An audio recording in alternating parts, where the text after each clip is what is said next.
Listen. What do you hear? The song of 12,000 horsepower in action. Thousands of precision parts operating in flashing unison, obedient to the control of the skilled pilot and crew.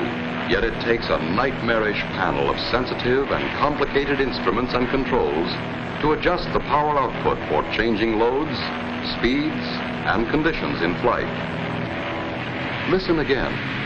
What do you hear? The familiar sound of a fine motor car engine. More than 100 horsepower, responsive to the driver's lightest touch on the accelerator. Yet this fine engine must be constantly controlled all the time it's in operation to keep its power in balance with changing requirements. Again, what do you hear? The purr of an electric generator. As electrical power loads vary, as conditions vary, throughout the minutes, hours, days, weeks, and months, so must the power be regulated by watchful operators to keep the generator turning at constant speed. What do you hear? You guessed it. The beating of a human heart.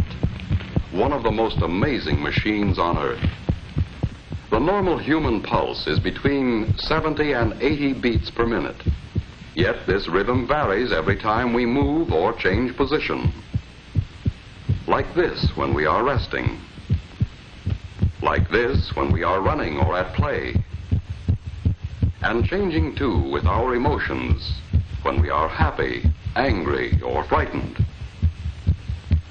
Listen. What do you hear now? That's right, the ticking of a watch. An accurate watch ticks 5 times each second.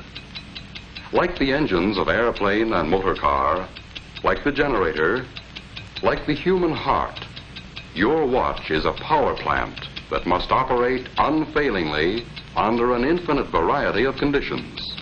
Yet, unlike our heartbeat, the beat of this tiny power plant must never vary. Unlike the giant generator, it has no tons of concrete on which to rest solid, level, and safe from vibrations which might affect its accuracy. There are no watchful attendants, no careful drivers, no skilled pilots, no banks of instruments and controls to regulate its speed and guard its accuracy. What controls the ticking of a watch? Inside, we find a beautifully poised and balanced mechanism of springs and gears, pinions and bearings. And this entire mechanism must be confined to a very small space. Still, it must run at a constant speed. Never more, never less, with an accuracy that approaches perfection. To understand what goes on inside a watch, let's make a simple device that will keep time. We'll use a garden hose.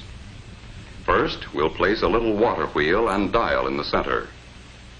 When water passes through, it will turn the wheel and make the hand on the dial move. Now we'll attach the hose to a faucet. The faucet is our source of power. The hose conducts the water, our power in this case, past the dial to the nozzle. The nozzle controls the flow of power. By turning the nozzle, we can allow just a little water to flow through the hose, and the hand on the dial will turn slowly.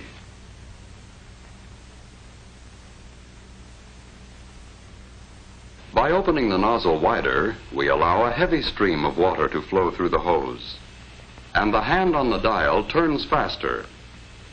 If our source of power, the water pressure, remained constant, and if we could adjust the nozzle carefully enough, we would have a timepiece that would keep accurate time. Here, in a greatly simplified form, we have the 4 elements needed in every timepiece.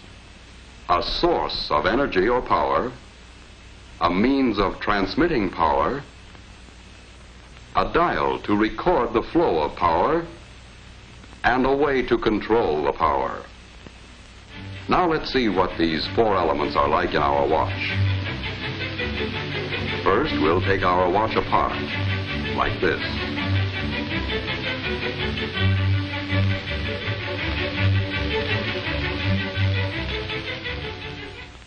We'll begin with this part, the mainspring and barrel assembly. And so we can see everything that goes on inside, let's use giant parts to make a watch model. This is the mainspring, and it lives inside the mainspring barrel. The mainspring is the power plant of the watch, the source of power, like the faucet in our water clock. By winding the spring, we can store up energy. Here is a winding stem with gears and a click to keep the spring from unwinding. And here is the unit that controls the flow of power, like the nozzle on our hose. It is called the balance wheel and hairspring assembly. It consists of the balance wheel, hairspring, balance staff or axle. Fastened to the balance staff is a part called a roller. To the roller is attached an upright jewel pin. Let's see how these work together. A push on the jewel pin will start the balance wheel moving, and more pushes will keep it moving.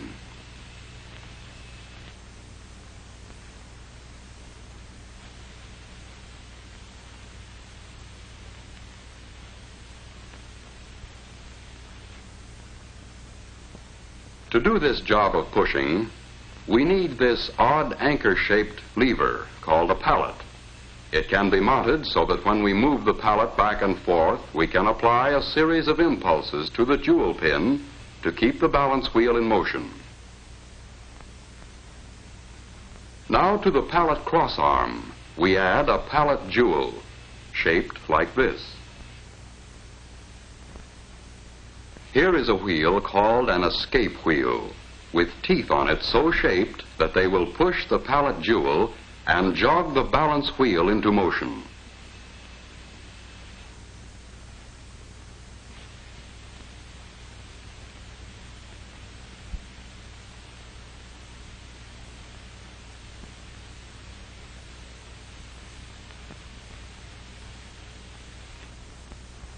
Now we'll use the energy stored up in our mainspring to drive the escape wheel.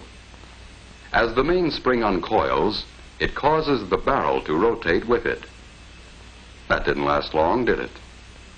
Let's try it again. Once things get started, there's nothing to stop them. What we need now is a way of holding the power in check, releasing it a little at a time just when it's needed. Another pallet jewel at the other end of the pallet crossarm will do the trick. Just as the first pallet jewel gets a push from the escape wheel, the second pallet jewel locks against another tooth of the escape wheel to hold the power of the mainspring in check. But the balance wheel keeps swinging, and the jewel pin moves the fork end of the pallet until the escape wheel is again unlocked. But when we connect the mainspring directly to the escape wheel, the power is soon exhausted. In an actual watch, it would last only a few seconds. What we need is a way to stretch the power so it will last for more than a day. In our water clock, we used a hose to transmit power from the faucet to the nozzle. We also need a way to transmit power here. So let's add a system of gears and wheels. We'll stretch them out in a line instead of in their usual closely confined location in a watch. Look at the gears a moment and see what they do. First, a small partial turning of the mainspring barrel drives the center wheel a complete revolution.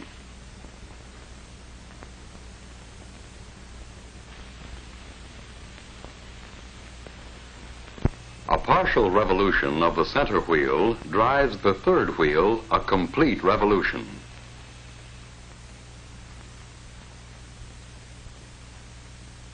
and this in turn drives the fourth wheel much further. As a result, a few turns of the mainspring barrel, driven by the mainspring, will drive the escape wheel many, many revolutions, enough to last a full day and longer.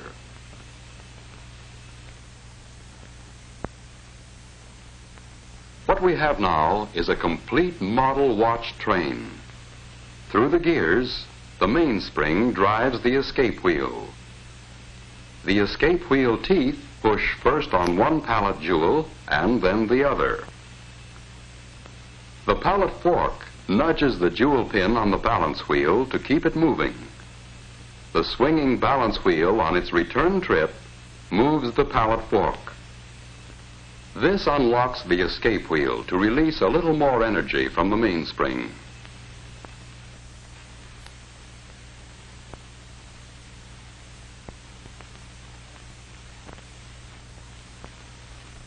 Back and forth, the balance wheel swings, controlled by its small coiled spring, the hairspring, in perfect rhythm. Each swing unlocks the escape wheel so it can give an extra push to a pallet jewel, and this is passed on to the balance wheel assembly to keep the watch ticking far more steadily than any beating heart.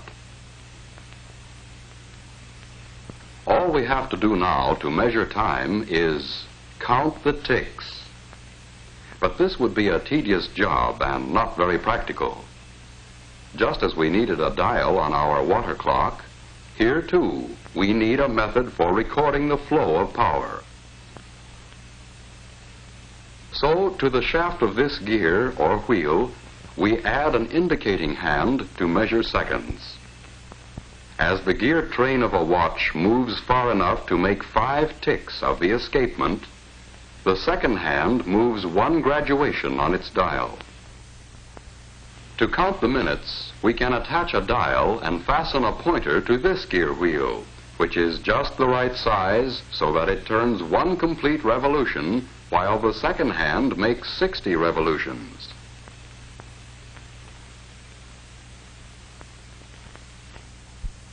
And to count the hours, we can have another pointer geared just so, to move 1 complete revolution every 12 hours. The second hand makes a complete revolution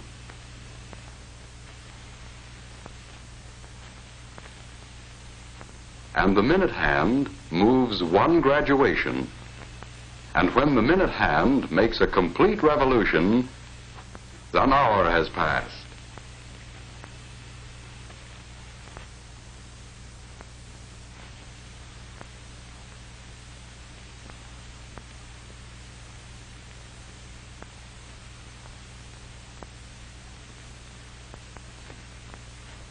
Now we can tell what time it is.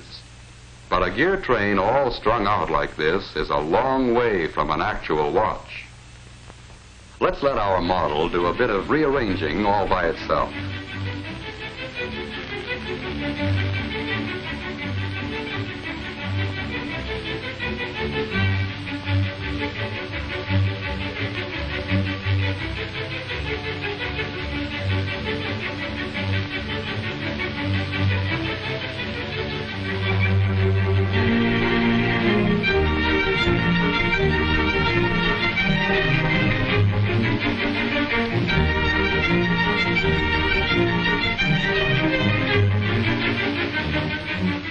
Now we know what time it is and how and why we know. A fine watch itself is, of course, a compact precision mechanism with parts miraculously small and fashioned by craftsmen with incredible accuracy. But the basic principles are those we have just seen, frequently applied on a scale almost microscopic to produce the world's most accurate portable measuring instrument. In a truly fine watch, there are many things which make possible the accurate control and release of power. Jewels, for example. Many people correctly believe jewels increase the value of a watch. They increase the value all right, but not by being ornamental. Jewels are in a watch strictly for business. They add to the value only when correctly placed and used. They are the bearings which lessen friction, increase the regularity of the running, and greatly extend a watch's life of dependable service. Harder than the finest steel, these tiny surfaces are finished so smoothly they reflect images like a camera lens. And working with oil, it takes a drop no larger than a pinhead for the entire watch. There is almost no friction. If any single part of a watch can be called more important, it's the hairspring. It absorbs and gives out an equal amount of force with each beat or swing at regular intervals. In a fine watch, the hairspring has uniform thickness throughout its whole length, is polished to a mirror-like finish, and made of metal relatively unaffected by magnetism or changes in temperature. It can be apparently distorted, but it always returns to perfect shape. Hairsprings are overcoiled, like we see here, to allow the spring to breathe evenly. Were this not done, the spring would coil and uncoil unevenly, fluff out on one side, and interfere with the accuracy of the watch.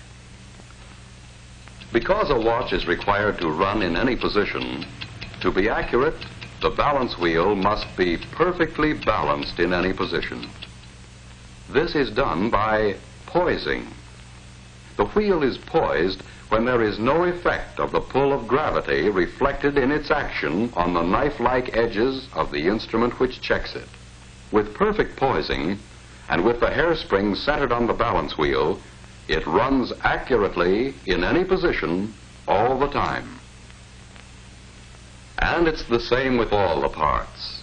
The tiny screws, scarcely larger than a speck of dust. The exceedingly small shafts. The precisely made gears and pinions. The sturdy nickel-silver plates and bridges. Every part is made with utmost precision. Precision which approaches perfection. When we look at the almost invisible parts, understand what they are required to do, realize the uncanny skill needed to make a fine watch, we can easily understand why it is a masterpiece of precision and accuracy. Here is a truly wonderful mechanism. With it, you can accurately measure the passing of time and record that passing for your use and convenience. But this mighty little servant is a creation of beauty, too. A precious possession to be worn with pride and confidence every day, every week, every month, year after year. Listen. What do you hear? It's the ticking of a fine watch. Wherever you go, whatever you do, America's fine watch ticks steadily, accurately on. 5 ticks every second.